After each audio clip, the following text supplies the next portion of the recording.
Okay, so what do we got? Let us start with No Other Land, directed by Yuval Abraham and Basel Adra. Why am I doing this one first? First of all, this is about the most timely documentary you could probably have that wasn't planned to be a timely documentary. This movie was started in earnest around 2019. I'm just checking my notes here. And it's about an area called Masafer Yatta, which is an area in the West Bank. And you're like, oh, the West Bank. Yeah, that should strike some neurons in your brain if you're aware of anything to do with the basic political landscape of the world right now.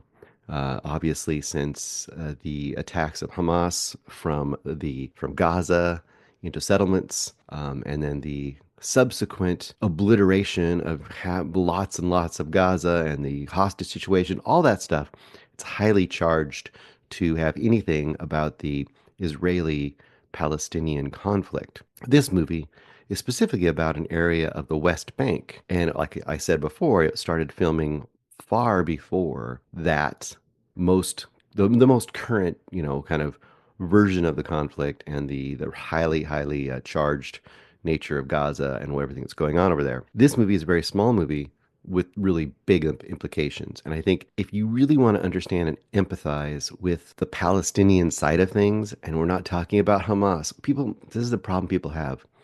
It's like saying Jewish people are Israel, or it's like saying American people are MAGA, or it's like saying, you pick an ideology that you either love or hate. You can't just put that onto a nation because there are people with vast different points of view. And to basically inflate the entire people with whatever the ideology is to dehumanize the people and usually leads to terrible things. And Palestine or Palestinians are a very clear example of that. Now, this is a very small story in the sense that that area that I told you, the Masafer Yatta, has been there for hundreds of years in the West Bank. This little area, it's villages, small towns, and Palestinian, of course. So this basically follows the two people you said are directing it, right?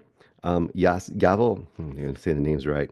Yuval and Basel are basically the two people filming this. A lot of times they're filming it on their phone or just their camera.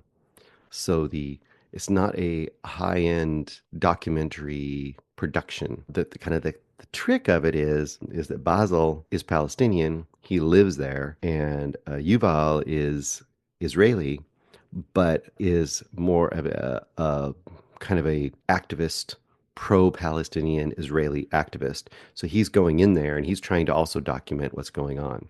The basic gist of what's happening in this area when it's starting, it's kind of the beginning of this. In this one area of the West Bank that I mentioned twice now, I'm not going to say it again, I'll keep mispronouncing it. The Israeli government essentially says, you know what, where you live right now, we have now designated this as a military training area for tanks. So you are going to have to leave. And of course, people are like, well, we can't leave. This is our home.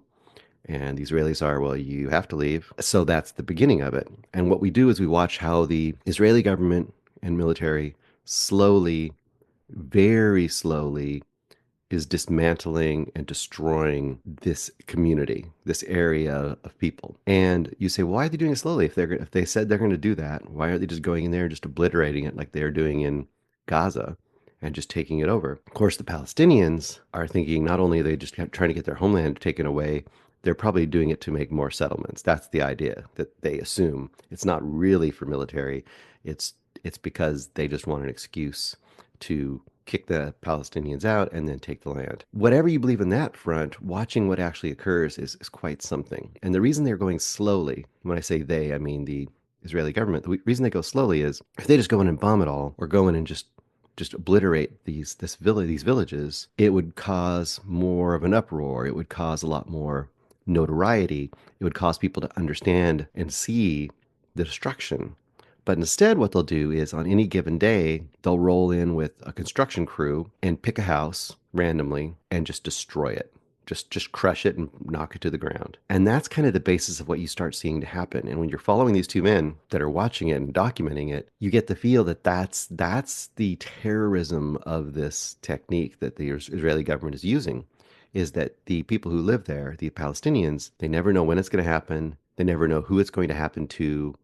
There's that constant threat. And so you have these just amazing scenes in this movie where, and it's not a hugely loud movie either. Like sometimes it's very quiet. There's lots of moments with just the two men talking to each other, and it's kind of interesting because obviously you have an Israeli there, and there is a rightful amount of suspicion. Not, I wouldn't say like outright hatred towards him, but there's definitely anger and suspicion towards him from some of the Palestinians there. But he's also there with them. But they'll also, even the other filmmaker, the Palestinian filmmaker, Basel, will even point out they'll be talking about all the stuff that happened and what they need to do. But then at the end of the night, the Israeli can leave the West Bank. He can go to his house. He can leave the area and he can come back. He has a level of privilege much above what the Palestinian is allowed.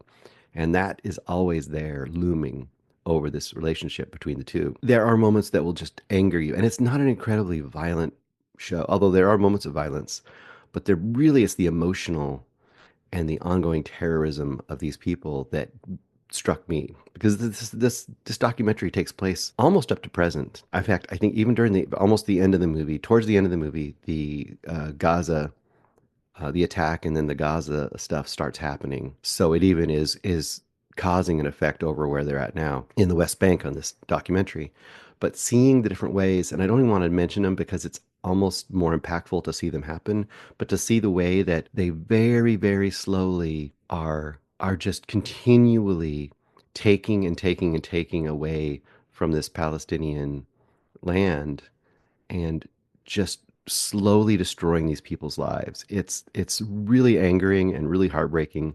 The fact that I'm recording this the day after Trump says that his plan is to go in and just own Gaza while just ignoring the entire fact of almost 2 million people having to be displaced. It's so much. We don't get really political here, but sometimes the world of movies and politics rightfully collide. Anyway, this is a fantastic documentary just because it just shows you on a human level something that's going on in a way that's very understandable, and it's allowed to sit with it. It doesn't have to race you through the entire history of the area. It doesn't have to go through this broad time span. It just gives you two people to kind of latch on to and other people in the community and a time span to understand what is occurring to them and to let you hopefully empathize with the situation. It's 5 stars.